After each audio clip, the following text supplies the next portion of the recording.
평안히 잘 계셨습니까? 네. 감사합니다.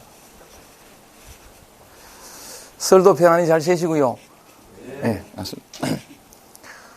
그 음력 양력이 있어야 그런데 또 그 설시고 나니까 그런 인사를 곧잘 하시는 분이 계시니까 저도 하겠습니다. 새해 복 많이 받으세요. 맞습니다.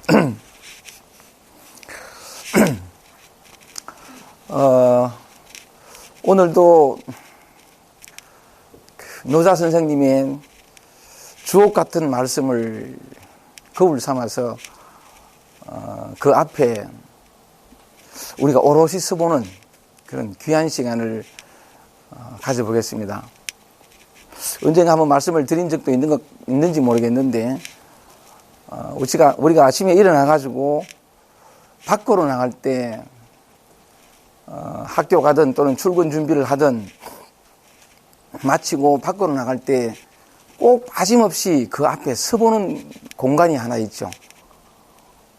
그 준비를 다 하고 밖으로 나가기 전에 꼭 한번 준비를 하면서도 그 앞에 서보는 어떤 공간, 그게 뭐죠? 거울 앞에 서는 거지, 그죠? 맞아요. 거울 앞에 꼭 서봅니다. 거울 앞에 왜 서볼까요? 그죠? 혹시 흐트러져 있는 것이 없는지, 또는 어떤 그런, 좀 자신의 어떤 그런 모습, 미모를 좀 더 이렇게 바르게 하려고 거울 앞에 서는 거죠. 거울 앞에 서는 것은 곧 이 내 몸가짐을 온 매무새를 바르게 한다는 것인데, 또 봐야 할 것이 하나 더 있어요. 우리 몸만이 아니라 우리의 마음.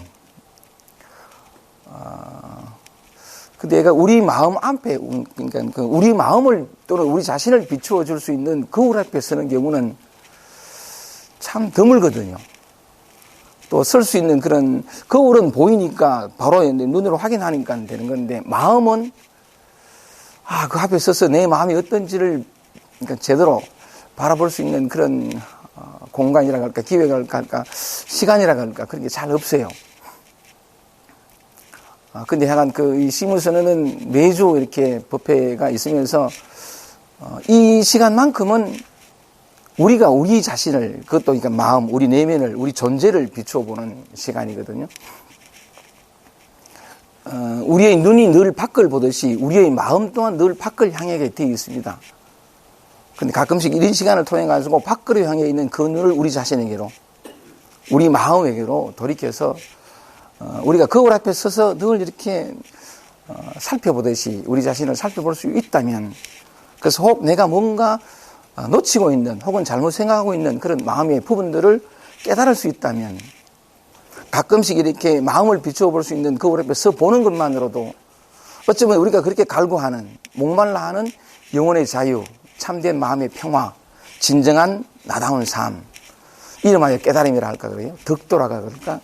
그런 것을 이룰 수 있어요. 약간 이 시간이 참 귀하거든요. 밖을 향해 있는 눈을 우리 자신으로, 내면으로 돌이키는 이 시간이요.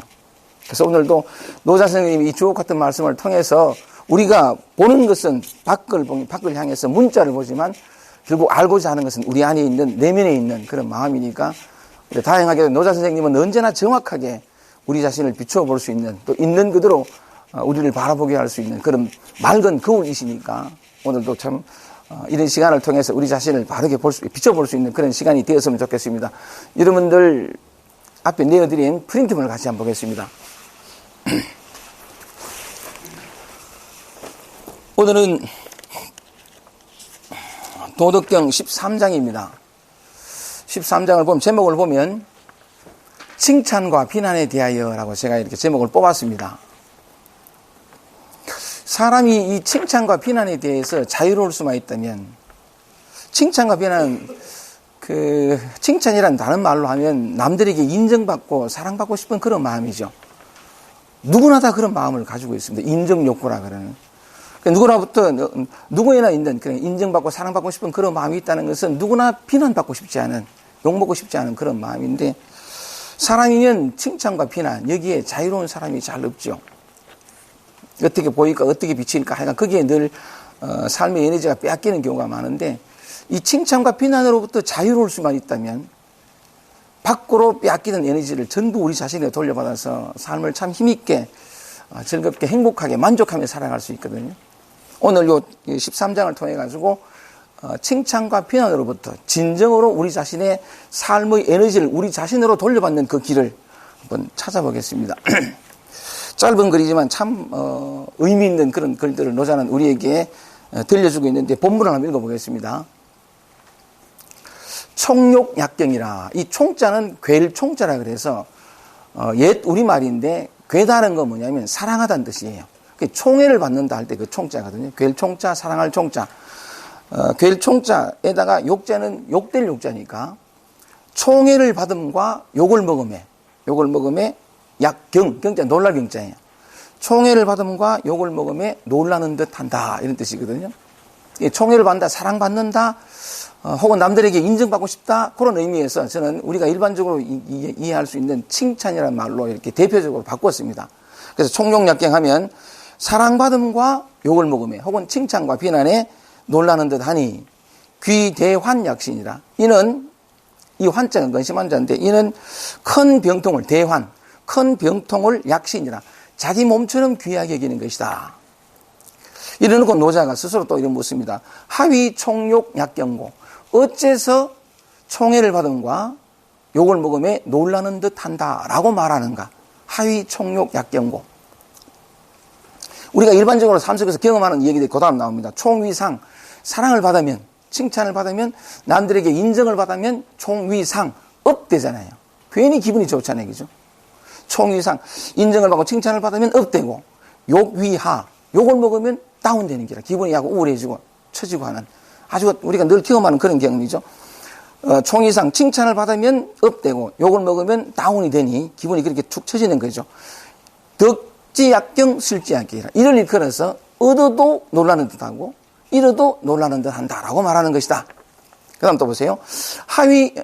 시위 총욕약경. 이를 일컬어, 칭찬을 받음과 욕을 먹음에 놀라는 듯 한다라고 말하는 것이다. 그 다음 또 묻습니다. 두 번째 질문을 노작하는데, 하위 귀대환약신고. 어째서 큰 병통을 자기 몸처럼 귀하게 여긴다라고 말하는가? 하위 귀대환약신. 어째서 큰 병통을 자기 몸처럼 귀하게 여긴다고 말하는가? 그 다음 문장에서 우리가 잘 이해할 수 없는 그런 말을 합니다. 오늘은 요 네 번째 문장을 가지고 우리 안으로 들어가겠습니다. 노자는 말하기를 이렇게 합니다. 어째서 큰 병통을 자기 몸처럼 귀하게 이긴다고 말하는가 해놔놓고는 노자 스스로 답하기를 오소위, 소위하는 건 뭐만 까닭 이런 뜻입니다. 오소위 유대환자. 나에게 큰 병통이 있는 까닭은 위오유신. 나에게 몸이 있다고 여기기 때문이다 이 말이거든. 나에게 몸이 있다고, 곧 다시 말하면 내가 있다고 여기기 때문이니 급오무신. 나에게 몸이 없다면, 곧 내가 없다면 오유하왕고. 나에게 어찌 걱정이 있겠는가? 무슨 걱정이 있겠는가? 내가 있다고 여기기 때문에 온갖 근심이 나오는데 만약에 내가 없다면 무슨 걱정이 있겠는가? 라고 말합니다. 그래 놓고는 말을 다 했다는 듯이 이제 결론을 내립니다. 노자가. 그러므로 귀신위천하. 이 직역을 하면 자신의 몸으로서 천하를 몸을 천하처럼 여겨서 귀하게 여긴다 이런 뜻인데 조금 올라가게 하면 그러므로 자기 몸을 귀하게 여기듯 천하를 귀하게 여기는 사람에게는 약가기, 요 기자가 그러니까 맡길 기자예요. 기타가 나갈 뜻인데 맡길기. 그런 사람에게는 가히 천하를 맡길 수가 있고 에이신위천하. 자기 몸을 사랑하듯이 천하를 사랑하는 사람에게는 약가탁, 그러니까 귀탁 되는 거죠. 맡길 탁자인데 그런 사람에게도 천하를 맡길 수 있다라고 얘기를 합니다. 좋습니다.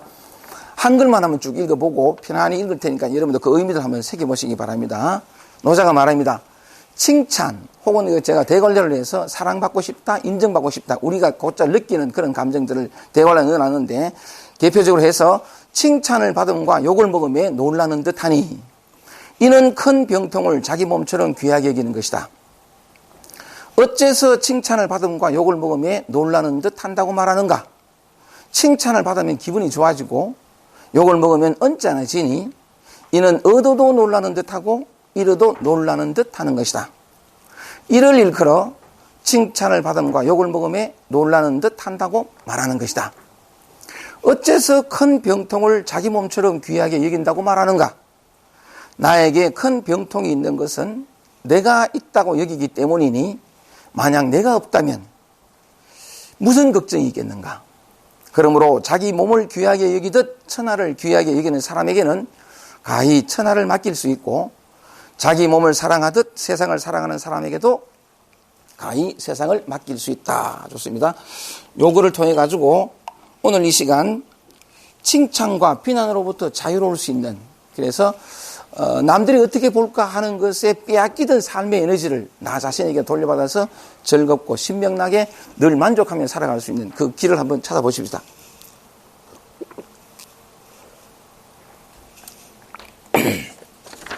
첫 문장으로 다시 가겠습니다. 총독약경, 칭찬을 받음과 욕을 먹음에 놀라는 듯하니 귀대환 약신이라. 이는 큰 병통을 자기 몸처럼 귀하게 여기는 것이다. 이거 다 했네요, 그죠? 다 했으니까 요즘 넷째 줄로 바로 넘어가겠습니다. 자, 칭찬과 비난으로부터 자유로울 수 있는 길. 그러면서 노자는 말하기를 칭찬을 들으면 업되고 비난을 받으면 다운되니 이를 일컬어 칭찬을 받음과 욕을 먹음에 놀라는 듯한다 하고 신랑은 말하기를 어째서 큰 병통을 자기 몸처럼 귀하게 여긴다고 말하는가? 그것은 뭐냐면 나에게 몸이 있다고, 곧 내가 있다고 여기기 때문에 칭찬과 비난에 늘 흔들린다는 거죠. 만약에 내가 없다면 무슨 걱정이 있겠는가? 이렇게 얘기를 했는데 네 번째 문장에서 노자가 얘기한 것처럼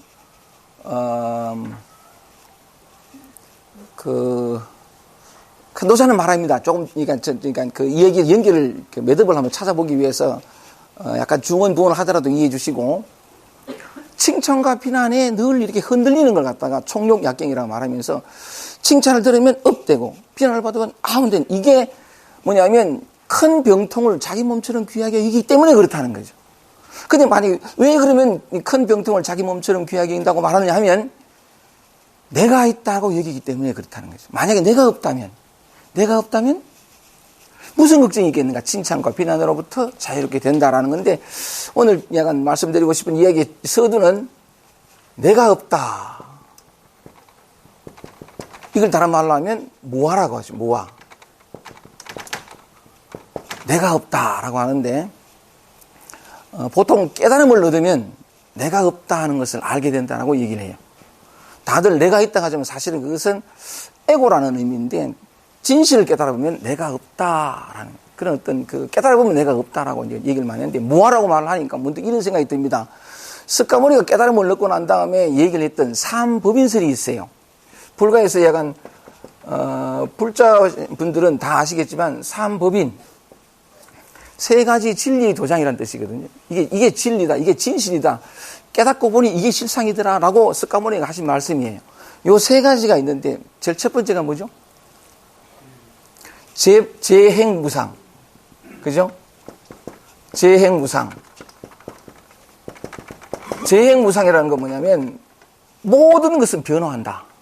진짜 모든 건 변화하거든요. 모든 것은 변화한다라는 것이고, 두 번째가 뭐죠? 예, 제법무화입니다. 제법무화. 제법무화라.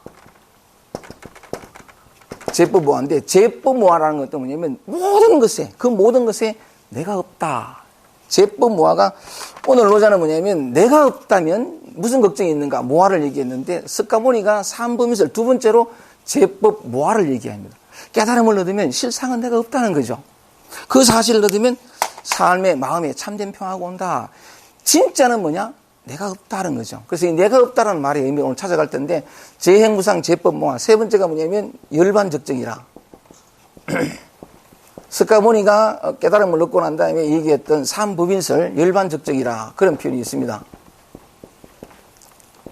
열반적정이 뭐냐면, 열반이라는 자체가 니르바나 그래가지고 번뇌의 불이 꺼지다, 모든 고통과 괴로움부터 벗어난 그 상태를 열반이라고, 적정은 그래서 마음이 고요해진 상태를 얘기하는데, 실상이 뭐냐? 이 삼법인, 진리가 뭐냐면, 진리는 곧 실상을 가리키는데, 그 실상은 뭐냐면, 모든 것은 변화한다. 이건 맞죠, 그죠? 누구나 다 경험할 수 있습니다.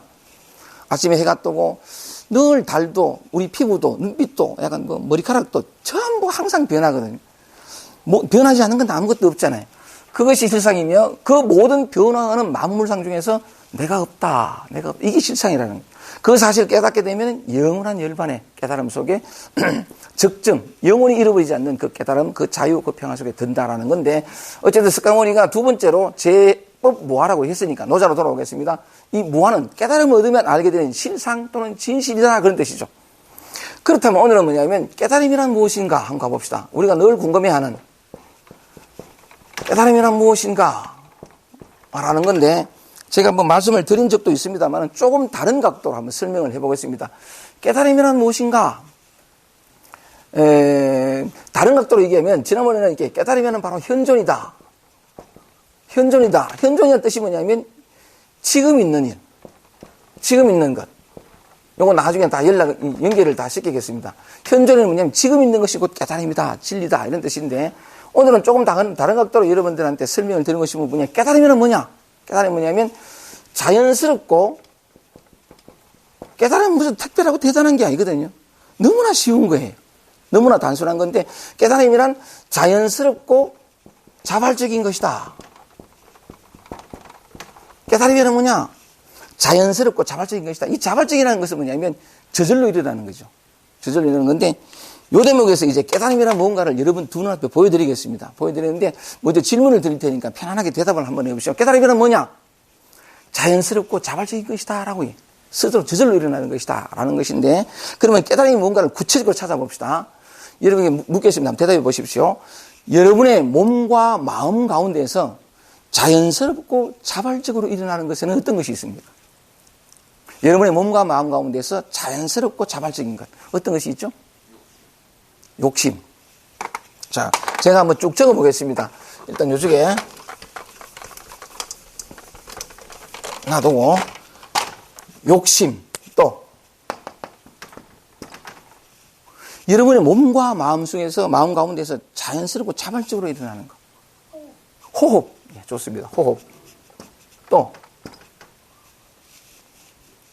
식욕. 좋습니다. 식욕. 네. 망상. 좋습니다. 또 예? 통증. 예, 통증 혹은 고통이라고 좋습니다. 고통. 또 많죠? 막 대답해 보세요.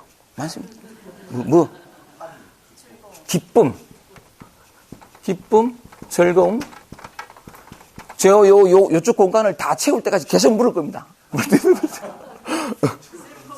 예? 슬픔. 사랑. 어머, 좋다. 난 사랑이란 말만 들으면 가슴이 막 퉁. 또, 생각. 망상, 생각. 또, 눈 깜짝깜짝하죠? 예? 눈. 본다는 거, 그죠? 본다. 예? 듣는다. 들으려고 욕실 내가 듣나요?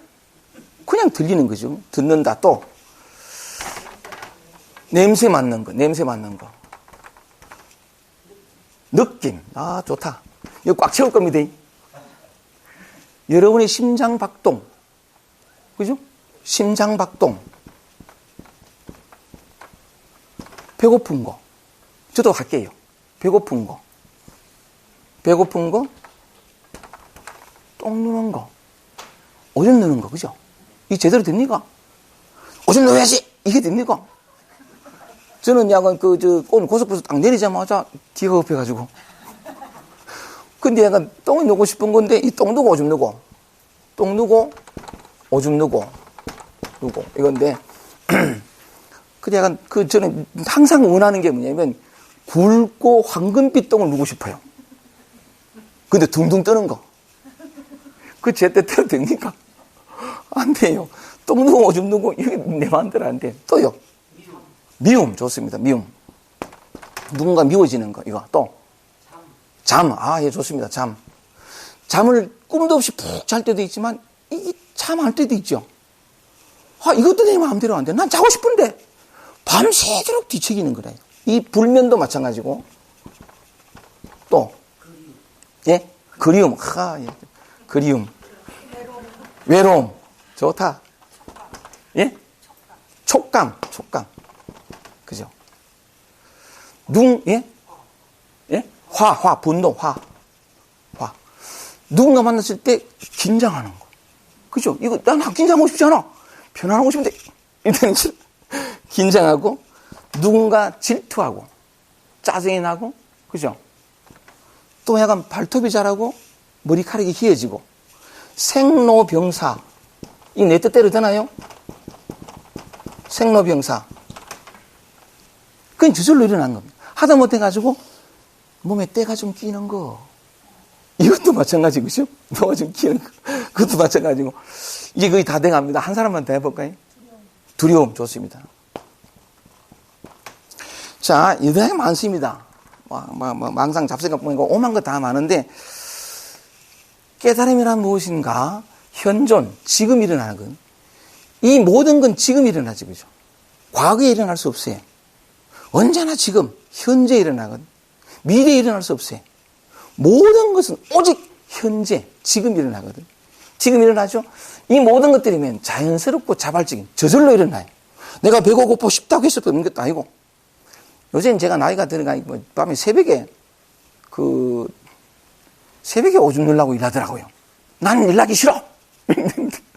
안 일할 수가 없어. 그냥 퍼뜩 오줌 누고 오면 딱 자고 싶어. 이게 또 잠 안 오는 거야. 이건 내 뜻대로 할 때. 근데 아침에 일어났더니 이거 간지러운 거네요.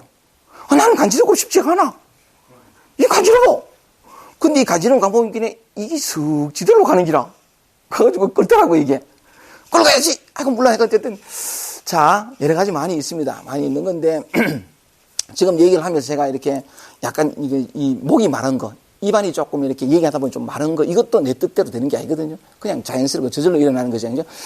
깨달음이란 뭐냐? 잘 한번 봅시다. 우리가 왜 깨달음을 얻지 못하고 깨달음이 주는 자유와 지복과 평화를 누리지 못하느냐 하면 이유가 있어요. 깨달음이 뭔 줄 모르기 때문에 그래. 깨달음이라는 걸 따로 상상하거든요. 깨달음을 따로 상상한다는 것은 자유와 평화를 상상해요. 자유는 이런 것일 거야. 평화는 이런 것일 거야. No. 머릿속에 짐작되어지는 것은 전부 상이에요, 상. 실제하지 않는. 거기에는 뭐냐면 자유는 이런 것일 거야, 평화는 이런 것일 거야 라고 그리는 그 속에는 내 욕망도 들어가 있어요. 지금 내가 싫으니까, 힘드니까, 괴로우니까, 이런 내가 초라한 내가 싫으니까 저런 내가 돼서 평화하고 싶은 그 욕망도 결부된 그것은 깨달음이 아니에요. 깨달음은 항상 지금 있는 일이거든요. 다시 돌아오겠습니다. 깨달음이란 뭐냐? 언제나 지금 일어나거든요. 이게. 모든 것들은 아까 말씀드린 지금 일어나는 것인데, 그리고 뭐냐면 이 모든 것들이 아까 깨달음이란 뭐냐면 자연스럽고 자발적인 거예요. 그냥 저절로 일어나. 내 뜻과는 상관없이 일어나는 거. 예를 들어서 임재선사가 이런 말 한 적이 있어요. 도 닦는 사람들이요. 제가 쓰진 않겠습니다. 도 닦는 사람들이요. 불법 무용공처라. 불법은, 깨달음은 애서 공부할 것이 없다. 하면서 하는 말이 뭐냐면 지시 평상무사라. 다만 단지 이 평상심 그대로. 우리 평상심 그대로잖아요. 그죠? 이 평상심 그대로 평상 그대로 무사. 일 없으면 그뿐이다. 하고 깨달은 모습을 구체적으로 예를 든 게 이거예요. 의시속료, 똥 누고 오줌 누고, 우리가 꼽았던 이거. 똥 누고 오줌 누고, 그 다음에 차깃깃반. 여러분, 추울 때 어떻게 해요? 추운 것도 몸이 스스로 뜨는 것도 내 뜻대로 돼요? 추우면 어떻게 해요? 옷 안 입어! 이거 되나요? 추우면 그냥 옷 입잖아. 차깃깃반, 옷 입고 밥 먹고. 그 다음에 골래서 와라. 난 피곤하고 싶지 않아. 근데 피곤하는 기라. 그럼 밤이 되면 잠이 쉬 와요. 이것도만. 임재는 말했습니다. 똥 누고 오줌 누고 옷 입고 밥 먹고 골래서 와라. 피곤하면 눕는. 이게 도라는 것이. 이게 깨달은 거. 이게 진리예요. 그래 놓고 임재는 다시 한마디 더 하기를 우인소하나 어리석은 사람은 나를 비웃겠지만 지혜지혜는 지혜로운 사람은 알리라. 우리가 왜 깨달음을 얻지 못하고 자유와 평화를 얻지 못하느냐 하면 다시 돌아오겠습니다. 깨달음은 자연스럽고 자발적인 것이에요. 우리가 이렇게 쭉 적다 보니까 지금 여러분의 삶이잖아요. 그죠? 지금 이대로예요. 지금 여러분의 삶, 자 보세요. 답답하거나 어떤 그 괴로움이나 심장박동이나 느낌이나 슬픔이나 사랑, 난 슬프고 싶지 않아. 외롭고 싶지 않아. 심심하고 싶지도 않아. 남에게 항상 자비롭고 따뜻하고 이런 사람이고 싶어. 근데 질투가 일어나고 미움이 일어나고 내가 어떻게 할 수가 없어요. 내 마음은 언제나 고요하고 싶어. 고요하고 싶어서 막 호흡도 하지만 호흡할 때는 잠깐 숨어 있다가 또 호흡만 그치면 또 막 일어나는 기라. 이 망상, 잡생각 또한 내가 어떻게 할 수 있는 것이 없어요. 이 모든 것들이 자연스럽고 자발적으로 일어나는 거거든요. 이게 뭐냐? 깨달음이에요. 이게. 지금 여러분 모두가 다 현재 실제로 깨달아 있어요. 여러분이 곧 부처라는 거죠. 이게 실상이에요. 그리고 또 하나, 그지?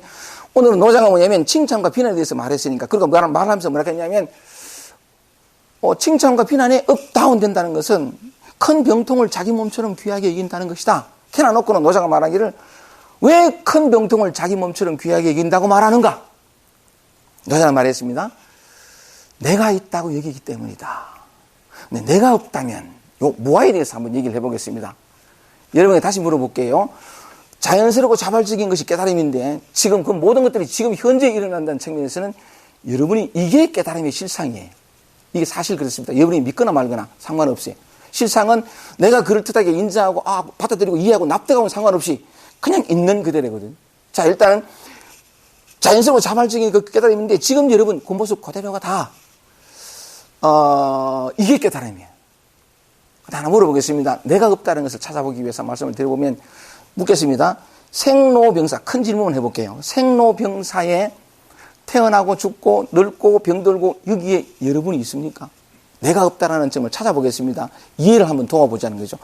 생로병사에 여러분이 어떻게 할 수 있는 영역이 있어요? 없어요. 질문을 이렇게 바꿔보겠습니다. 한번 대답해 보십시오. 제가 대구에 가면 매주 금요일 날 저희들하고 같이 식사하는 몇몇 분이 있어요. 이분들이, 지난 금요일 날, 어제죠. 어제 만나가지고 식사를 하는데 한 분이 이렇게 질문을 했습니다. 저한테. 어떤, 유튜브에 나오는 어떤 그런 본문을, 듣다가 이 세 분이 다 치과의세요. 이분들이 그분을 직접 찾아갔답니다. 직접 찾아가가지고, 차도 한잔 마시고 얘기 나눴는데, 그 얘기를 나누면서 한 분이 이렇게 물었대요. 왜냐면, 그 스승이라는 사람, 지금 유튜브에 많이 이렇게 슬퍼하시는 분인데, 그분이 물었답니다. 뭐라고 물었냐니까, 선생님, 죽음이란 무엇입니까? 라고 물었대요. 죽음이란 무엇입니까? 물었더니 그 스승 대답을, 나는 태어난 적이 없기에 죽지 않는다. 이렇게 물은 거예요. 이렇게 대답한 거예요. 나는 태어난 적이 없기에 죽지 않는다라고 대답했대요. 이렇게 대답합디다 하면서 나한테 대놓묻기를, 선생님 그 말이 무슨 뜻입니까? 이렇게 물은 거예요. 나는 태어난 적이 없대. 지금 여기 있으면서 나한테 대답하면서 나는 태어난 적이 없기에 죽지 않는다라고 하는데 선생님 이 말이 무슨 말입니까? 라고 묻기에 제가 이렇게 대답했습니다. 그 질문을 여러분들 한번 해보게요. 대답해 보십시오. 태어날 때 여러분이 태어났습니까? 아니면 어떤 핏덩이 하나가 태어났습니까? 대답해 보세요. 여러분이 태어났습니까? 아니면 어떤 핏덩이가 태어났습니까? 어떤 핏덩이가 태어난 거예요. 제가 태어날 때 엄마 뱃속에서 나 기태? 아니에요. 아는 태어난지도 몰라요. 자기가 누군지 어떤 개념도 구분도 없거든요. 자기가 태어났다는 인식조차 없어요. 그 생명이 탄생되어 가는 과정은 신비 그 자체인데 우리가 다 알다시피 약간 그 종족 본능 이래가지고 엄마 아빠가 사랑을 해서 정자와 난자가 합해지면 엄마 뱃속에 아기 집에 딱 안착하잖아요. 저번에 말씀드린 적도 있는데 현미으로 들다 봐도 그거 안 보일 만큼 그래 돼요. 이 기적이 일어나는 거예요. 이게 이제 그 다음에 이렇게 하면서 야, 뼈가 있고 뇌가 있고 신경이 있고 보고 귀가 듣고 폐가 있고 기가 막힌 소화기관이 있는 온통 기적과도 같은 이 육체를 가진 어마어마하게 정교한 핏줄과 신경계를 가진 이 존재가 되거든요. 근데 엄마 양수 속에 있을 때는 숨도 안 쉬어요. 폐로 안 하거든요. 근데 얘가 또 그냥 가만히 있으면 되는데 10달이 지면 그냥 지저로 나와요. 나올 때 애가 처음으로 불안을 겪는답니다. 편안했던 거기에서 뭔가 조여지는 것 같고 숨도 좀 막혀온 것 같고 이래 나온대요. 이래 나오는데 양수 속에서는 한 번도 흡파를 사용하지 않다가 딱 공기 연화가 처음으로 자기 흡파로 호흡을 할 때 굉장한 충격을 받는답니다. 그래, 하고 운대요. 아니, 그 모든, 그러니까 뼈가 있고, 신경계가 있고, 뇌가 있고, 핏줄이 있고, 뭐, 이게 뇌예요? 그냥 태어난 거죠, 그죠? 그냥 태어났는데, 그냥 태어나가지고 얘가 또 자라요. 얘가 뼈가 자라요. 손톱이 자라고, 눈이 떠이고, 눈걸 알아보고, 기가 막힌 변화가 있거든요. 그런데도 이 아이는 그냥 존재예요. 핏덩이일 뿐이죠. 그런데 나중에 김기태란 일이 붙습니다. 기태야. 아이고, 예뻐라. 잘생겼다. 그러면서 그냥 동일시가 돼요. 이 마음이란 게 그렇거든요. 나중에 지나면서 어떤 사람의 경우에는 이 나라는 개념이 훨씬 뒤에 생기는 사람도 있어요. 초등학교 지나서 생기는 사람이 있는데 이런 경우에는 엄마 아빠한테 엄청 야단 맞아요. 왜냐하면 너라는 개념이 없으니까 엄마가 선물을 보내면 들고 가는 게 돈 들고 가가지고 설랑 가다가 누가 도 이렇게 하면 족부는 기라. 죽어 들어오면 이놈이 감독이 맞는 기라. 그런데도 자기는 왜 맞는지 모르고 이해를 못해. 내 것이라는 게 없으니까, 나라는 게 없으니까. 그러다가 또 신분을 보내면 또 가는 기라. 까먹고. 올라가더니 생각 없잖아요. 그리고 가고 또 족부는 기라. 오만 또 두디 맞아. 두디 맞으면서 나라는 게 생기죠. 지켜야 할 내가 있구나. 나 아닌 남이 있구나를 뒤에 형성되거든. 그러면서 뭐냐면 그 일정한 경험들이 되어버리면서 이 나는 점점 더 강화되죠. 다시 묻겠습니다. 그 스승은 대답했습니다. 나는 태어난 적이 없기에 죽지도 않는다. 나라는 게 어떤 생명이 태어났지 내가 태어난 게 아니잖아요. 이 육체가 곧 나다는 자기 동일시가 이 몸이 곧 나라고 하는 이 나를 만드는 거죠. 물론 몸만이 아니라 마음의 특정한 경험의 반복들이 나라는 에고의식을 만들거든요. 그 스승은 말했습니다. 나는 태어난 적이 없다. 맞는가요? 맞죠? 맞아요. 그래서 난 죽지 않는다. 맞죠? 이 몸은 가죠. 깨달음은 무아를 경험한다라고 하는 것은 이런 실상에 눈 뜬다는 건데 말하자면 이게 내가 아니라 이 몸이 내가 아니라는 것을 알게 되면 또한 이 안에서 일어나는 모든 것들이 내가 아니라는 것을 깨닫게 되면 이게 무아거든요. 원래 내가 없었어요. 근데 뒤에 나라고 하는 것이 생겨서 동일시되면서 계속해서 내가 이런 것들도 뭐냐면 내가 생각하고 내가 망상하고 내가 느끼고 이렇게 생각하죠. 근데 조금만 더 주의 깊게 바라보면 기쁨이 저절로 일어나요. 기쁘죠? 아니거든요. 느닷없이 기쁘고 아침에 회사를 다 펼쳤더니 느닷없이 나와요. 느닷없이 배고프고 느닷없이 약간 잠이 오고 피곤하고. 다시 묻겠습니다. 내가 없다라고 하는 그 말이 뭐냐면 아까 그 스승의 말에 나는 태어난 적이 없으므로 죽지 않는다라고 하는 그 말은 이제 이해가 됐습니다. 여러분 태어난 적이 없고 그러므로 여러분은 죽지 않아요. 여러분의 몸과 나라고 하는 것은 어떤 미묘한 그걸 한번 드러내보자는 건데 다시 돌아가겠습니다. 그 말은 이제 이해됐습니다. 생로병사에 여러분 자신이 없습니다. 좀 더 크게 읽어볼까요? 여러분은 깨달음이란 무엇인가 제가 말씀을 드리면서 현존, 이게 전부 다 현재 일어난다는 것은 측면에서는 같아요. 그런데 깨달음이란 자연스럽고 자발적인 것이다라는 측면에서 이 모든 것들이 그냥 자연스럽게 일어나는 거죠. 그리고 제가 말씀을 드렸습니다. 이게 깨달음이다. 진짜 맞습니다. 이유를 제가 말씀을 드릴게요. 이게 깨달음이다라고 말씀을 드렸는데 다시 묻겠습니다. 이 모든 현상 속에서 일어나는 어떤 감정, 느낌, 생각들, 움직임들 속에서 내가 있습니까? 여기에? 내가 있어요? 그러니까 뭐냐면 아까 말씀드린 생각. 나는 말하자면 자비롭고 거룩하고 성스러운 생각만 하고 싶어. 근데 그 생각 없이 누가 잘못됐으면 좋겠다. 이게 부정적인 생각. 누가 죽었으면 좋겠다. 이 생각이 드는 거예요. 이건 내가 한 거예요? 저절로 온 거예요. 나하고 상관없어요. 그리고 이 생각이 일어났다가 사라지는 것도 나하고는 상관없지, 그죠? 배가 부르고 모든 것들이 이 모든 현상 속에서도 내가 없어요. 조금만 생각을 해보면 그렇거든요. 뒤바꿔 얘기하면 지금 그대로 여러분 무아 깨달음의 상태로 있어요. 근데 묘한 것은 아까 말씀드렸다시피 우리는 왜 깨달음이 주는 지복과 평화와 자유를 누리지 못하느냐 하면 하나가 더 플러스 되거든요. 이 하나가 오묘한 거예요. 오묘한 건데 이렇게 저절로 일어나는 많은 감정, 느낌, 생각들 중에 또 하나가 뭐냐면 표현해 보면 이 나라는 것 생각도 이것도 생각이거든요. 이것도 자주 반복적으로 말하자면 그 마음이 가지는 오묘한 것들, 오묘한 작용 중에 하나가 이 나라는 건데, 이 나를 어떻게 규정하든 일반적으로는 이 나는 없어요. 반복된 의식의 어떤 집적 또는 기억과 경험과 지식의 축적물 이런 식인데 나를 찾아보면 없어요. 나라고 할 게 없거든요. 그런데 우리는 이 나라는 것에 지배를 받아서 살아간다는 거죠. 살아가는 건데 이걸 좀 더 구체적으로 한번 얘기를 해볼게요. 왜 우리가 깨달음 속에서 깨달음을 누리지 못하고 또 깨달음을 찾고 추구하는 삶을 살 수밖에 없는지, 왜 이대로가 부처인데 부처가 다시 목말라면서 부처가 되려고 애를 쓰는지, 이 자체가 진리요 자유면서도 불구하고 뭐냐면 스스로 구속되었다고 여기고 자유를 찾고 평화를 구하는지 그 이유를 한번 보여드릴게요. 이대로거든요. 이대로인데 이대로 살면 누구나 지금 살고 있어요. 이걸 벗어날 수는 없거든요. 이대로 살면, 누구나 살고 있는데 이대로 살면이라는 표현을 또 해봅니다. 근데 이대로 살면 정말 자유로워요. 평화롭고 행복하고 만족스럽고 이건 영원히 잃어버리지 않아요. 근데 아이러니가 지금 모두가 그래 살고 있다는 거죠. 살고 있는데 왜 이대로 살면이라는 표현을 또 하나 할까? 아이러니에게도 우리는 요래 못 살거든요. 못 살아요. 뭐가 하나 붙어있는지 한번 봅시다. 예를 들면 망상이 탁 올라온다. 그럼 그냥 망상일 뿐이라.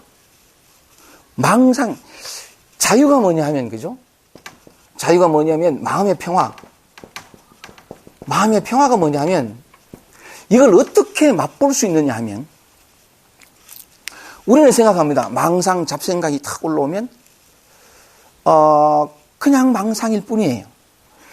어떤 하나를 제가 예를 들어서 그랬지만 모든 게 다 마찬가지입니다. 마찬가지인데 이게 망상이 들면 그냥 냅두면 돼요. 허용해 준다 그럴까? 냅두면 돼요. 그럼 얘가 놀다가 지절로 사라지거든요. 긴장이 왔는데 좀 긴장되면 돼요. 여러분들 내가 물어볼게요. 긴장하지 않고 늘 평안합니까? 안 그랬죠, 그죠?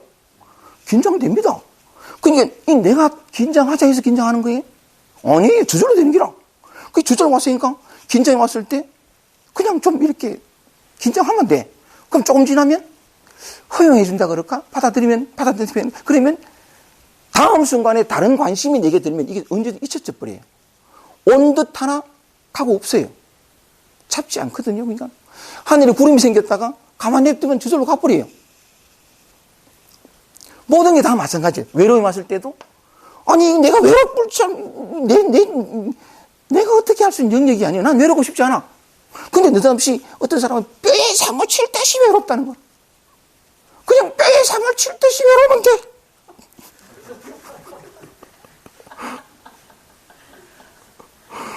그러면 그 즉시로 자유를 맛봅니다. 내가 이유를 말씀을 드릴게.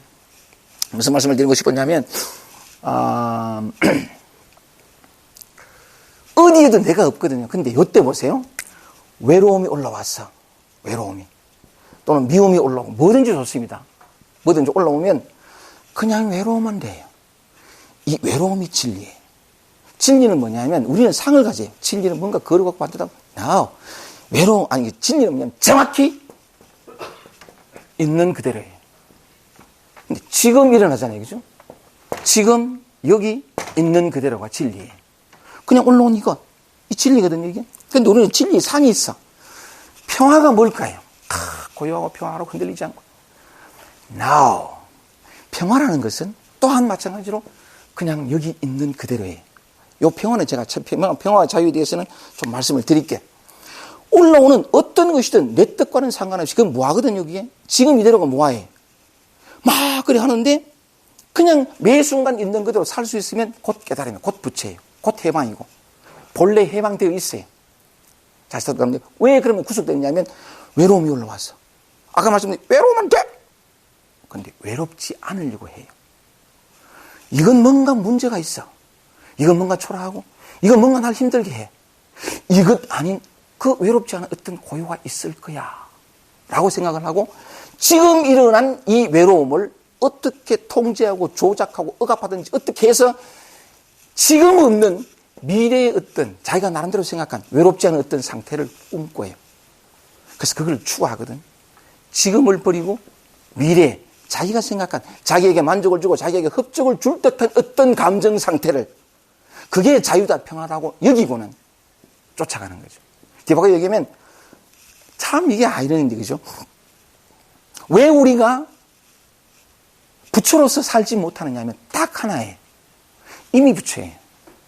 그렇게 살지 못하는 이유가 부처라는 상 때문이기도 하지만, 좀 더 구체적으로 들어가면 그냥 이대로 살면 되는데, 스스로 생각할 때 아니 이거는 뭔가 불충분하고 불완전하고 부족한 거야 라고 생각한 거죠. 그래서 자신의 생각을 따라서 이렇지 않은, 늘 흔들리지 않는, 부동에 흔들리지 않는 어떤 완전한 자, 충만한 자, 그걸 그려놓고 그걸 추구하는 거죠. 그걸 추구하는 건데, 이 얘기를 좀 더 밀도 있게 한번 해보겠습니다. 아까 외로움이 왔을 때 이대로인데 어떻게 자유가 드러나는지, 어떻게 평화가 드러나는지 말씀을 보여드릴게요. 아까 말씀드린 것처럼 이대로 살 수 있으면 자유로워요. 그래서 내가 늘 말씀드릴 때, 여러분 자신을 버리지 마라.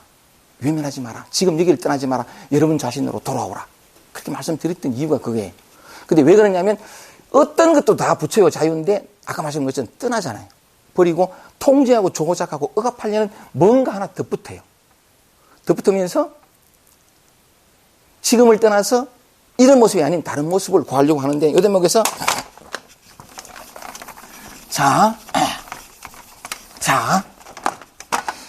전번에 한번 말씀을 드렸던 글입니다만은, 두 가지만 제가 마조 선생의 글과 황백 선생의 글을 한번 말씀을 드려보겠습니다. 왜 한번 말씀을 드렸던 부분이지만 지금 되어지는 이야기의 내용과 너무 애틋하게 접목이 되어서 한번 더 표현해보고자 합니다. 마조는 이렇게 얘기합니다. 약욕. 이런 표현들이 지금 현재 되어지는 내용과 마조의 이 표현이 너무 절묘하게 결부가 되어서 이 마조의 마음이 애틋하게, 이 마조의 글이 여러분 가슴에 확 와닿기를. 약욕 직회, 기도. 만약에 고들 직자에 깨달을 했자거든요. 곧장 도를 깨닫고자 하거든, 이 말이죠. 곧장 도를 깨닫고자 하거든. 평상심 시도라. 평상심이 도달하는 거죠. 지금 우리 마음, 우리가 늘 경험하는 이 마음, 평상심이 따로 없거든요. 이 도인데, 마조는 굉장히 친절하기를 또 이렇게 묻습니다. 뭐라 했냐면, 그 다음 얘기를 하는 게 아주 친절하게 하위 평상심고, 무엇을 평상심이라 하느냐? 이렇게 설명도 해줘요. 무엇을 평상심이라 하느냐? 해놔놓고 그 다음 말에 주목해 봅시다. 무조작. 조작하지 않고. 외로움이 올라왔을 때 조작하죠. 통제하죠. 억압하죠. 왜요? 이건 문제되고, 뭔가 잘못되고, 뭔가 결핍된. 그러니까 이건 아니고 저거라는 그 생각. 항상 지금 있는 것에 하나를 덧붙여요. 지금 있는 거, 실제 하는 건 지금 있는 것밖에 없거든요. 근데 우리의 생각이, 우리의 마음이, 우리의 에고가, 아니, 이거 말고 딴 거, 이거 이상의 뭔가, 이거보다 더 나은 뭔가 있을 거야. 하나 덧붙여요. 덧붙이면서 우리가 지금 가지고 있는 모든 평화와 자유를 다 잃어버려요. 이미 가지고 있는 자의 누림이 아니라 뭔가 필요한, 뭔가 얻고 뭔가 추구가 필요한 목마른 자가 되어버려요. 지금 이미 가지고 있는 것을 조작하면서, 이거 아니고 저걸 찾기 시작하면서, 무조작. 또 말입니다. 마조는 무시비. 옳다, 그렇다. 이건 틀렸어. 응? 무슨 망상, 이건 틀렸어. 고양이 맞지. 무시비, 그 다음 무취사. 취하고 버리짐 없는. 그 다음 말도 있습니다만, 일단 마조의 요 말을 보면, 곧장 도를 깨닫고자 하는가? 근데 도가 뭐냐면 평상심이 도라는 거죠. 바로 여러분들이 경험하는 그것. 그런데 무엇을 평상심이라 하느냐? 무조작. 조작하지 않고, 무시비. 옳다, 그렇다. 무취사. 취하거나, 어떤 건 취하고 어떤 건 버리지 않는. 그 무를 세 개 등장하니까 요대로죠. 요대로예요. 왜 우리가 깨달음을 얻지 못하느냐 하면, 왜 우리가 가진 머리털끝만큼도 부족한 것이 없는 완전한 충만인 여러분이 그 충만을 누리지 못하느냐 하면, 이유가 여러 가지 많이 있겠지만 이 실상을, 깨달음을 따로 두고 어떤 상태, 자유나 평화나 깨달음은 어떤 상태를 가리키는 거 아니에요. 그냥 있는 그대로예요. 마조의 말이 그냥 무조작, 무취사, 무시비하면 이대로잖아요. 이대로인데, 이건 아니지. 저렇지. 그래서 어려워요. 돌이키지 않기 때문에. 자기를 짓밟고 외면하기 때문에. 그렇게 하는 데는 여러 가지 많은 게 상 때문에. 깨달음 이런 것이야. 이건 아니지. 미래의 어떤 순간 노력을 통해서 그런 모든 상 때문에. 오늘 제가 이렇게 애틋하게 말씀드린 이유는 깨달음이 뭔가를 좀 제대로 알자는 거죠. 진짜예요. 깨달음은 별것 아니에요. 자, 그럼 요 대목에서, 별것 아니다, 요 대목에서, 그러면 깨닫고 나면 지복이 일어나고 평하고, 영원한 자유가 온다는데, 그럼 어떻게 그게 되나? 어떻게 가능한지를 보겠습니다. 외로움이 올라왔어요. 미움이 올라와도 뭐든 상관없습니다. 이게 법이거든요. 자, 어떻게 자유를 얻는지 한번 보겠습니다. 우리가 자유라고 생각하고 평화라고 생각하는 것은 어떤 상태를 그리는데, 대부분 사람들이 물어보면 그래요. 자유가 뭡니까? 막 걸림없이 사는 거. 그게 자유가요? 자유는 상태가 아니에요. 존재를 가리키거든요. 그런 의미가 뭐냐면, 자, 외로움이 왔어. 구속이잖아요. 또는 긴장이 왔어. 구속이잖아요. 초라함이 왔다는 거예요. 남들이 보기 어떻게 생각할까 싶어가지고 긴장한다. 이럴 때, 만약에 여러분의 마음에 이런 강의나 선사들의 어떤 깨친 소리가 정말 가슴에 와닿았어. 혹은 뭔가 자유를 찾고 구하던 여러분들의 몸부림이 다 헛수고로 돌아가고, 오랜 세월 돌을 닦았지만 나는 여전히 목마른 이 진실 앞에 딱 설 수 있다면, 여러분의 고통이 깊으면 이 말이죠. 진짜 그럴 수 있어요. 근데 외로움이나 긴장이 왔어. 초라함이 왔다. 불편함이 왔어. 불안이 왔고 우울이 왔어. 진리가 왔거든요. 하나님이 내게 오신 거예요. 근데 뭐냐면 요때 어떻게 자유가 드러나며 어떻게 내가 가지고 있던 것을 비로소 쓰는 존재의 질적인 변화가 오는지를 한번 보여드릴게요. 왔어. 버리고 싶고 외면하고 싶고 어떻게 닦고 싶어. 통제하고 조작하고 억압하고 싶어. 무엇이 올라왔어. 올라왔는데 아니 많은 선사가 얘기하고 김기태 선생님이 말이지 막 땀을 뻘뻘 흘리면서 얘기를 하는 게 이거라 하더라. 또는 아까 말씀드린 것처럼 이걸 바꾸려고 그렇게 노력한 많은 노력들이 하나도 진정으로 나에게 참 평화를 주지 않았다는, 나는 여전히 목마르다는 그 삶의 증거가 여러분 앞에 와 있다면 이렇게 하게 돼요. 어떻게? 왔단 말이죠. 초라함이 왔는데 대뜸 절로 가죠. 조작하고 시비하고 취사하게 돼요. 이가 된 직을 잡는데 대뜸 절로 가는데 무언가를 잡고 이것 아닌 다른 것을 구하는 마음을 진실로 내려놨어. 진실로. 구속되는데 불편하고 힘든데 너무 쪽팔리는데 이거 싫어하고 진실로 내려놨어. 자, 자유의 드러남입니다. 진실로 내려놔 더 이상 잡으려고 닦으려고 통제하려고 수행하려고 진실로 마음을 내려놨어. 그럼 이것밖에 없어. 근데 구속됐단 말이야. 그냥 불편해지고 진짜 초라해졌어. 진짜 그런 것밖에 없는데 다시 말하면 내가 뭘 어떻게 하려는 마음을 진실로 내려놨어요. 내가 내려놓으면, 내가 뭘 하려는 그 마음을 내려놓으면 하늘이 일하기 시작합니다. 근원이 일하기 시작하고 어떤 우주적인 에너지가 일하기 시작해요. 여기 있는데 늘 내가 맛보지 못했던 것은 항상 내가 앞섰어. 내가 나서서 뭔가를 하려 했기 때문에. 근데 그 순간 멈춘단 말이야. 지금 이 순간에 멈추면 나는 그쳤어. 아무것도 하지 않았다. 그냥 이대로야. 아무것도 하지 않았는데 희한한 건 뭐냐면 이상하게 외롭지 않고, 이걸 설명드리겠습니다. 이상하게 구속되지 않고 어떤 단단한 여백 같은 것이 어떤 어떤 안도감 같은 것이 어떤 편안함 같은 것이 내가 비로소 영원한 나의 집에 돌아왔구나라는 느낌이 들어요. 왜 드냐 하면 이와 같습니다. 비유란 게 두 가지 비유를 하면 막 괴로움과 불편함이 올라왔다는 거죠. 감정이 막 올라왔는데 우리는 요걸 보고 막 어떻게 바꾸고 고치고 애를 써요. 조작하고 통제하려고 하는데 이건 아닌 다른 걸 찾으려고 하는데 진실로 내려놨단 말이죠. 내려놨는데 비로소 뭐냐면 이 모든 초라한 감정들이 나로부터 전폭적인 허용을 받아가지고 제 마음대로 막 움직이거든요. 막 왔다. 옛날에는 뭐냐면 좁아 올라오면 막 그냥 바꾸려고 고치려고 통제 억압받다가 그 몸짓이 그쳤으니까 얘들이 마음 꽂아 올라와요. 그래야 막 긴장하고 떨고 하여튼 초라함이 막 올라온 거죠. 근데 제약하는 막 내려놨어. 근데 막 움직이다 보면 희한한 건 요 대목에서 내가 어떻게 하려는 마음을 내려놓은 상태에서 비유를 하자면 이렇게 기쁨이 오고 슬픔이 오고 막 외로움이 막 올라왔다면 영화를 생각하면 돼. 영화 장면을 생각하면 내 마음에 이런 게 막 올라오고 내가 긴장하고 이런 모든 삶의 현상들을 겪는단 말이죠. 우리가 마치 영화를 보면서 막 떨고 긴장하고 웃고 박장대소하고 긴장하듯이. 근데 그걸 가만히 내버려두면 나는 아무것도 하지 않는데 희한한 건 뭐냐면 그 모든 움직임과 어떤 초라함과 불편함에도 물들지 않고 거기에 매이지 않는 희한하게 그걸 겪는데 이상하게도 뭐냐면 스크린 같은 것이 탁 느껴져요. 온갖 것이 왔다 갔다 하고 막 긴장하고 하는데 그게 조금 더 물들지도 않고 조금 더 매이지 않는 어떤 스크린 같은 것이 탁 느껴져요.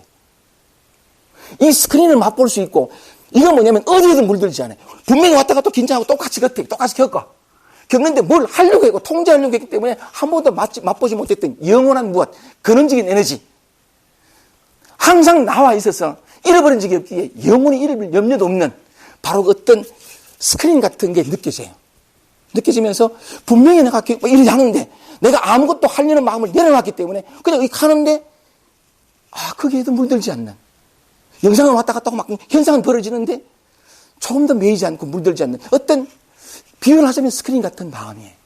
조금 더 물들지 않는. 그게 자유예요. 그게 평화예요. 모든 구석과 왔다 갔다 하는데 구석이 없는 게 자유가 아니고 온갖 소란스럽고 요란스럽고 막 잡생각 이게 없는 게 고요가 아니고 모든 것이 있어요. 살아있는 생명이기 때문에 이렇단 말이에요. 이게 깨달음이니까. 다 있는데 내가 어떻게 하려고 하고 조절하고 통제하고 억압하고 이것 아닌 다른 걸 구했기 때문에 맛보지 못했던 것들이 내가 그치면 이미 완성되어 있거든요. 우린 본래 부채. 그때 뭐냐면 내가 하려는 아까 말씀드린 것처럼 그 스크린 같은 것 이것이 작동을 하면서 느껴지면서 그 모든 현상에도 불구하고 안도감 같은 거. 더 이상 할 것이 없구나라는 느낌 같은 거. 한 번도 잃어버린 적이 없는 어떤 영원한 만족 같은 걸 느끼게 돼요. 요 비유를 하면 또 하나의 비유를 들어봐요. 요거는 뭐냐면 파도란 말이죠. 나도 이 파도가 싫었거든요. 이런 것들이 좀 고요하고 싶었고. 근데 이 파도를 바꾸려고 했어요. A를 쓴 거죠. 마음에 드는 파도는 남겨놓고 마음에 들지 않는 파도는 막 바꾸고 고쳐서 이 좀 잔잔하게 하려고. 그래 막 애쓰다가 애씀을 그쳤어요. 아무리 애써봐도 안 되더라고.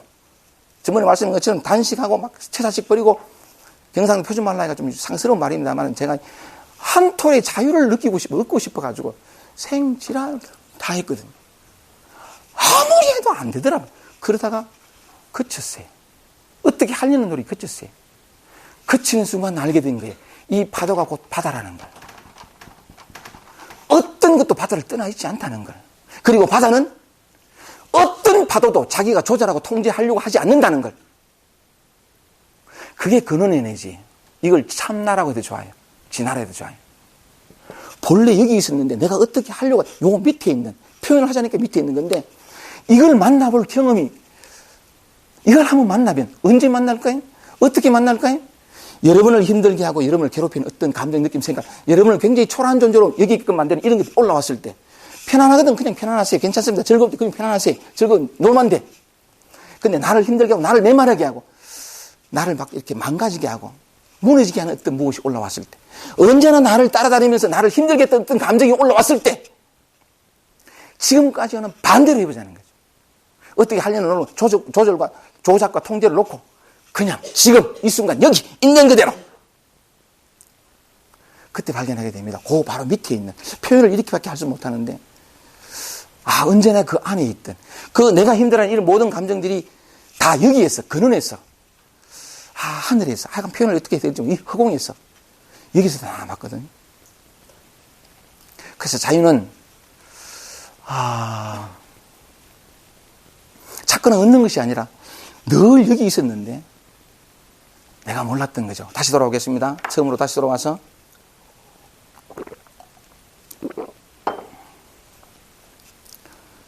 왜 깨달음을 얻지 못하느냐? 왜 나는 늘 추구하고 목말라야 하느냐? 사람들은 얘기를 하고 이미 부처락하고 뭐 다 하는데 나는 여전히 헛헛하게 살아갈 수밖에 없는 이유가 뭐냐? 왜? 깨달음이 뭔지를 몰라서 그렇습니다. 깨달음은 뭐냐? 너무나 자연스럽고 자발적인 것이며 현재 지금 있는 일인데 지금 여러분이 여러분의 깨달음이 그래서 한 번만 지금까지 하던 방식을 거꾸로만 하면 늘 튀었거든요. 지난 시간에 질의응답 시간에 우리 40년 동안 도 닦으신 분이 오셨는데 하여간 지난 2주 전에 저하고 실험을 했습니다. 40년 동안 하던 주로 뭘 하십니까? 하니까 화두하고 책 읽고 유튜브 듣고 강의 듣고 끊임없이 도를 깨닫기 위해서 했어요. 한 번도 하지 않았던 게 하나 있죠. 그 노력을 거치는 것.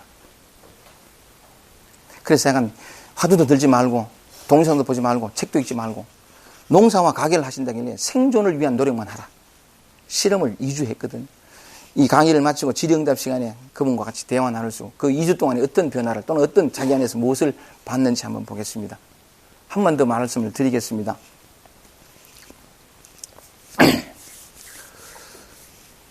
너무 애틋했어요. 처음에 지난 시간에 제가 말씀드렸는데 깨달음은 어려운 게 아니에요. 멀리 있는 것도 아니고 미래에 있을 무엇도 아니에요. 깨달음이라는 다른 말로는 자유와 평화예요. 영원한 자유, 영원한 평화. 진정 나답게 살아갈 수 있는 것, 그게 다른 이름으로 깨달음이거든. 그건 어렵지 않아요. 멀리 있는 것도 아니고 노력을 통해서 얻어야 될 것도 아니에요. 근데 우리는 상이 있죠. 뭔가 대단할 거야, 특별할 거야, 이것 아니면 뭘 거야. 이런 모습이 아니라 저런 어떤 뭔가 삐까뻔쩍하고 내가 깨달음을 얻으면 남들이 우러름 받을 수 있는 어떤 그런 것. 깨달음은 정말 아무것도 아니에요. 호흡하고 똥 누고 오줌 누고 긴장하고 슬퍼하고 여러분 이대로거든요. 그래서 이 얘기를 이걸 누릴 수 있는 방법은 아까도 말씀드렸습니다만 이런 방법들이 괜찮아요.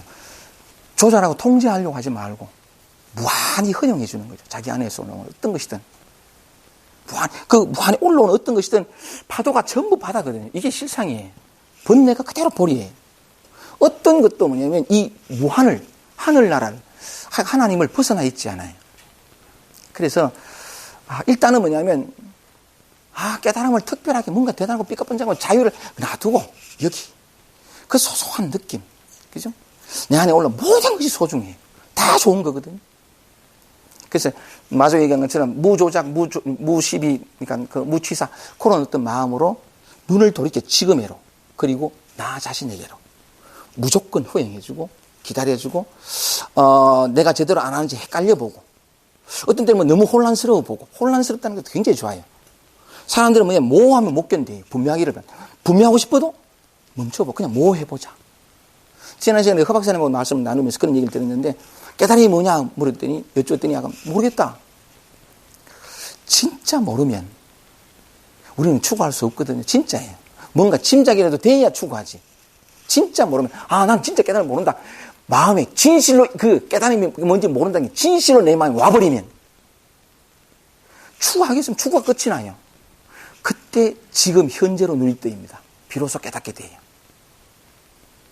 상상하지 마시고 지금 여러분이 하여간 그렇게 해서 눈을 쭉으로 돌아서 나를 만나고 나를 경험하고 헷갈려보고 혼란스러워보고 이게 마음 공부예요. 호흡을 하고 이게 아니고 나를 만나는 거. 그리고 그 혼란 속에서 뒤죽박죽 속에 그냥 있어보고 현재 있는 거죠. 그때 알게 됩니다. 뒤죽박죽 속에 있어봤더니 내가 애쓰지 않은 분명함이 탁 와요. 나를 힘들게 하는 불편함과 구속 속에 있어봤더니 다시는 불편할 수 없는, 다시는 구속될 수 없는 자유가 턱 나타나요. 내가 하기를 그치면 하늘이 해요. 그게 근원이 해요. 진짜 이 진실을 일상 속에서 경험하는 여러분이 되기를 바랍니다. 노자로 다시 돌아올게요. 노자는 말했습니다. 칭찬과 비난에 대해서 칭찬 왜 그러면 칭찬과 비난에 대해서 매이느냐 하면 자 보세요. 아까 말씀드린 것처럼 이게 올라왔다는 거죠. 이제 칭찬과 비난에 대해서 우리가 매이는 이유를 한번 볼게요. 올라왔는데 그냥 존재하면 돼요. 어떤 것도 선이에요. 어떻게 다 좋은 거 다 부처예요. 불사라. 처처불사라. 온통 부처일 밖에 없어요. 그래 되는데 나라는 게 아까 에고라는 게 작용하는 거죠. 그죠? 그냥 이렇게 기쁨이고 기쁨은 또 지키려고 그러고 또 확장하려고 유지하려고 막 애쓰고 그 한 몸이 이 나라고 이름 붙이는 어떤 에너지가 계속 갖다 붙어요.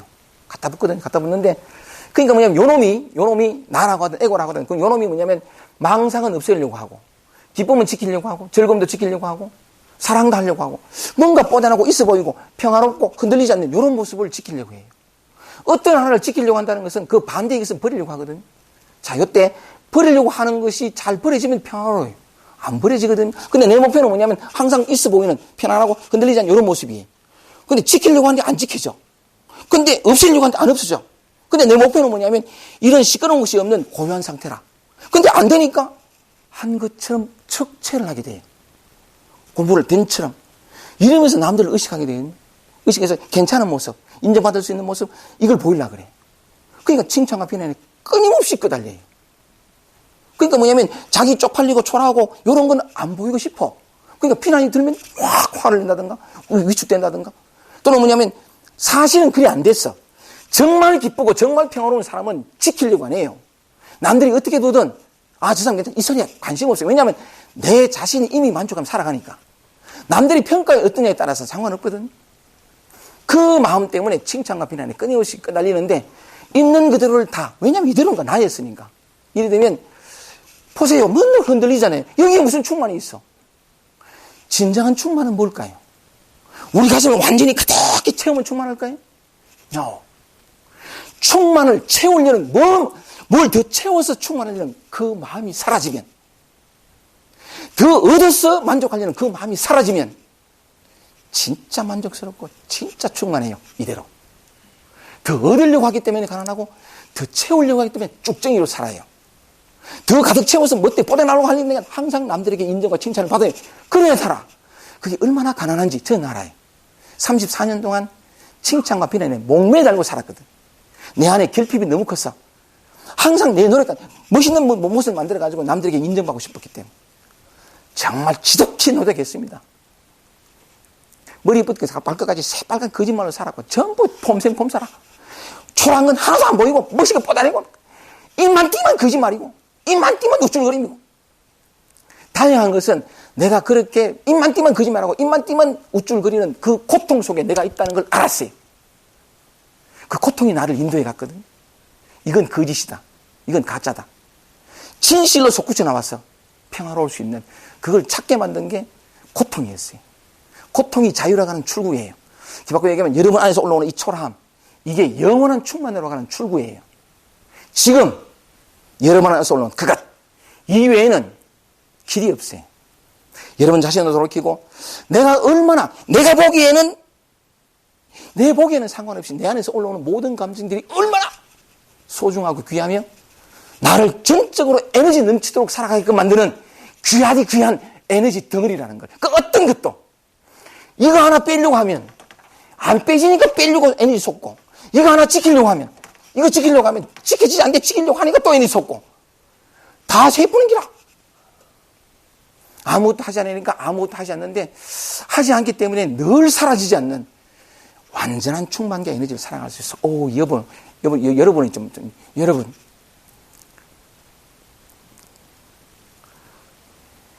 깨달음을 특별하게 찾지 말고 여러분 자신을 돌이키고 이 일상의 소소함 속에 있는 어마어마한 위대함, 그 평화를 지금 이 순간 존재함으로 말미암은 그걸 누리시길 바라면서 맨 마지막 문장에 이제 이해가 됐습니다. 노자가 말하기를 그렇게 뭐냐면 그 총용약경이라 칭찬과 비난하면 놀라는 듯하고 업되고 다운되고 놀라는 듯 하는데 그것은 뭐냐면 큰 병통을 자기 몸처럼 귀하게 여기는 것이다. 어째서 큰 병통을 자기 몸처럼 귀하게 여긴다고 말하는가? 내가 있다고 여기기 때문이니. 만약에 내가 없다면 본래 내가 없었어요. 이대로. 그죠? 근데 내가라는 게 딱 붙죠. 뭘 자꾸 붙이고 이것 아닌 저걸 찾게 하고 추구하게 만드는 그 나. 그 에너지가 항상 붙어요. 붙는데 황백은 또 이런 게 쓰질 않겠습니다. 시간이 다 돼서. 뭐라 했냐면 어묵동정, 말하고 침묵하고 움직이고 고요한. 그 다음에 일체성색, 우리가 경험하는 모든 것. 진시불사라. 이 모든 것이 다 부처 일이니 하처 맥불고 어디에서 부처를 구하려고? 이게 그런데 뭘 어디에서 부처를 구하느냐? 라고 하면서 이 말합니다. 불가갱 두상한도요. 머리 위에 머리를 붙이지 말고. 이게 머리거든요. 이게 전부 머리예요. 근데 그 위에다가 이것 아닌 뭔가 있을 거야. 이 이상이 뭔가 있을 거야. 이 흔들림 말고 고요가 있을 거야. 머리 위에 머리를 붙이지 말고 취상각취라. 취상가취라. 주둥이 위에 주둥이 붙이지 마라. 그 말하거든. 좋습니다. 그래서 약간 노자가 얘기한 것처럼 내가 없다면 무슨 걱정이 있겠는가? 진짜 걱정 없어요. 그런데 걱정도 해요. 그 걱정에 매이질 않아요. 물들지 않아요. 그리고 나 자신을 있는 그대로 다 받아들이면 기적이 또 일어나요. 여러분 안에 내가 아무것도 하지 않게 되면서 여러분 안에 늘 있었던, 늘 드러나서 여러분을 감싸고 싶었던 에너지가 등장하기 시작하는데, 여러분이 아무것도 하지 않으면 등장하는 에너지 중에 하나가 겸손이에요. 정말 겸손해지거든. 아무것도 아니기 때문에. 뭔가 특별하려고 때문에 오만해져요. 장미가 오만한가요? 호박꽃이 부끄러워하는가요? 아니에요. 진짜 겸손해져요. 있는 그대로 존재하면서. 그 다음에 더 이상 자기와의 싸움이 끝이 났잖아요. 그러면서 뭐냐면 평화가 와요. 정말 평화로워요. 그냥 이대로니까 뭘 더 채우려는 마음이 사라졌으니까 설명할 수 없는 충만감이 밑에서 올라와요. 이건 영원히 사라지지 않아요. 또 볼까요? 나는 항상 사랑을 갈구했어요. 사랑하는 존재가 되고 싶었다고요. 남들을 사랑하며 사랑하는 사람이 되고 싶었거든요. 아무리 해도 안 됐어요. 성경책을 읽고 위대한 사람의 전기를 읽고 실천했어요. 네 이웃을 네 몸과 같이 사랑하라 하려고 했어요. 안 됩니다. 안 될 뿐만 아니고 나는 이렇게 의미 있게 살아. 이게 또 붙어가지고 남들을 참 마음으로는 어쩔 수가 없어요. 근데요, 그냥 나 자신 돌아왔더니 사랑이, 지혜가, 영원히 위대해요. 여러분은 이대로 깨달으면서 상 하나가 이토록 어마어마한 에너지를, 깨달으면 이런 것일 거야 라는 상 하나가, 자유란 이런 것이, 이 상 하나가 이토록 늘부러져 있는 이 어마어마한 에너지를, 지혜를, 사랑을, 자유를, 평화를 그 하나가 다 가로막고 있다는 생각을 하면 정말 안타까워요. 이게 또한 하늘의 오묘한 뜻이긴 하겠지만 여기 여러분의 고통, 여러분의 결핍. 그래서 맨 마지막에 말합니다. 노자는 만약에 자기 몸을 뭐라 그러죠? 맨 마지막에 자기 몸을 귀하게 여기듯 천하를 귀하게 여기는 사람은, 자기 몸 가는 게 에고가 자기가 사랑하는 요것만, 자, 이 천하를 해방을 어떻게 하는가 한번 볼게요. 노자가 맨 마지막에 얘기를 합니다. 이때의 천하는 이 세상을 다스릴 천하, 그거 아니고요. 나라고 하는 천하, 내 마음이라고 하는 천하예요. 여러분들에게 천하를 다스릴 수 있는 권력을 주면 다스리겠어요? 난 줘도 못한다. 우리 가정도 하나 뭐. 어쨌든 간에 이때 이 천하는 내 내면이라는 천하인데, 에고라는 건 자기가 지키고 싶은 걸 지키거든요. 근데 이 자기를 위하는 것처럼 천하, 내 안에 있는 모든 것을 다 사랑하게 되면 이 말입니다. 내 안에 있는 천하를 다 귀하게 여기면 가히 그에게 천하를 맡길 수 있고 이 온통 내 것이 되어서 평화와 자유와 쉼이 와요. 자기를 사랑하듯이 천하를 사랑하는, 요 어떤 특정의 부분만 사랑하는, 요 사랑하듯이 얼마나 아끼는지 몰라요. 요거 사랑하듯이 자기 내면에 있는 천하, 내 안에 모든 것을 사랑하는 자에게는 가히 탁 천하를 맡길 수 있다. 그게 진짜 평화로워요. 해방이 오거든요.